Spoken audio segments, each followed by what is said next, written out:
child kidnapping case that shook the nation. The vanishing on Willow Creek. It was a quiet Sunday morning in the small town of Brookhaven, nestled just outside Chicago. The sun was barely up when 8-year-old Lily Morrison vanished from her backyard. Her bicycle lay on its side, wheels still spinning. Her mother, Claire, had only turned her back for a moment, long enough to pour orange juice and call her inside for breakfast. By the time she stepped out again, Lily was gone. Within an hour, the entire neighborhood erupted into chaos. Police cars, news vans, and volunteers filled the narrow street. "Children don't just disappear here," one officer muttered, staring at the empty swing swaying in the breeze. But the strangest detail wasn't what they found. It was what they didn't. No footprints, no signs of struggle, and no witnesses who saw anything at all. Detective Marcus Hale, a seasoned investigator known for solving cold cases, arrived by noon. He'd seen kidnappings before, but something about this felt wrong. Too clean, too quiet. The only clue was a crumpled note tucked into Lily's backpack, found behind a hedge near the fence line. It read, "She's not the first. She won't be the last." By evening, the FBI joined the search. Every minute felt heavier than the last. Claire Morrison was interviewed on live television, her voice trembling. "Please, whoever has my daughter, bring her home." Meanwhile, Detective Hale combed through security footage from nearby stores. Nothing. But then, at 9:42 a.m., a camera from a traffic light 2 blocks away captured a black van idling for exactly 4 minutes near the Morrison house. The plates were missing, the driver's face obscured by a cap. When officers traced the van's last known direction, it led to a remote warehouse near the edge of town, abandoned for years. Hale ordered a full search, heart pounding. As officers broke the padlock and pushed open the heavy metal doors, the smell of dust and gasoline filled the air. In the corner, beneath a single flickering bulb, sat Lily's red backpack and a row of photographs pinned to the wall. Each one showed a different missing child.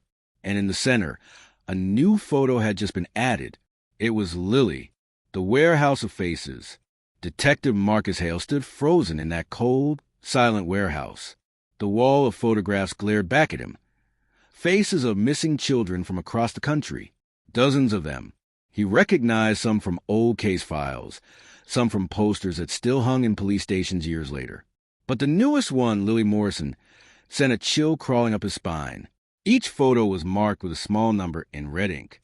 Lily's was 47. Forensics teams swarmed the scene, bagging evidence and dusting surfaces. No fingerprints. No footprints. Whoever had been there knew exactly what they were doing. Hale noticed something else, a faint humming sound behind partition wall. When they pried it open, they found a small recording device still running. It had been recording for more than 72 hours. The audio was faint but clear enough to make his stomach tighten. A man's voice, calm, educated, almost rehearsed. "You can't protect them all, detective. Some disappear because people look the other way." The tape cut off abruptly. That night, Hale sat in his office, replaying the message over and over. He was missing something. He ordered a background check on the property owner, an LLC registered under a shell company based in Delaware. But when the results came in, the name on the document stopped him cold. Gregory Miles, a retired police captain, and Hale's former mentor. At dawn, Hale drove straight to Miles' lake house 2 towns over. The old man answered the door, looking tired but unsurprised. "I figured you'd come," Miles said quietly. "You're chasing ghosts, Marcus. Some cases aren't meant to be solved." Hale stepped inside anyway. On the mantel, among fishing trophies and old photographs, was a framed picture of Miles shaking hands with federal agents, and in the reflection of the glass, a familiar object caught Hale's eye. The same model of recording device found in the warehouse. "Where's Lily?" Hale demanded. Miles didn't answer. He simply looked past him, out the window toward the lake. "If you go any deeper into this, Marcus, you'll end up like the rest." Outside, a car engine started. The same black van. By the time Hale ran to the driveway, the van was gone, disappearing into the fog. But on the ground where it had been parked lay a fresh photograph, still wet from rain. This time it wasn't a child. It was Detective Marcus Hale. The truth buried beneath. Rain hammered against the windshield as Detective Marcus Hale drove through the fog, chasing the van that had just vanished minutes before. His headlights sliced through the mist, revealing faint tire tracks leading toward an old, unused bridge near the outskirts of town. Every instinct screamed at him to stop, but Lily's face, the terror in her eyes from that photograph, pushed him forward. When he reached the bridge, the van was parked halfway across, engine running, doors wide open. The driver's seat was empty. Hale approached slowly, his footsteps echoing on the wet concrete. Then he saw it, a flash drive taped to the steering wheel.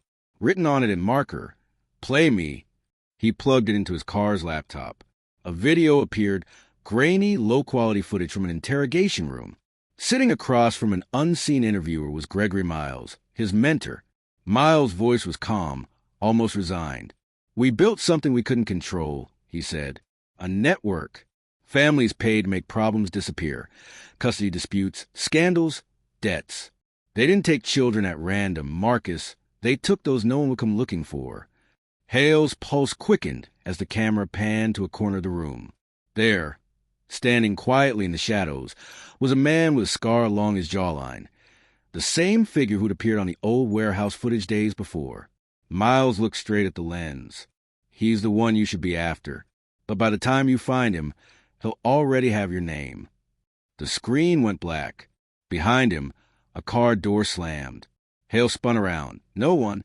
Only the faint sound of footsteps retreating into the fog. On the ground lay another photograph, fresh and wet. Lily Morrison, alive, sitting in the back of a car, holding a newspaper with today's date. The headline read, "Detective missing amid nationwide child trafficking probe." Hale's breath caught. Someone had leaked the case and turned it into a spectacle. Within hours, his badge would mean nothing. The man in the shadows had already erased him. When the sun rose the next morning, the van was gone. The bridge was empty. But pinned to the rail with a single rusted nail was a note. "Case 48 complete. On to the next."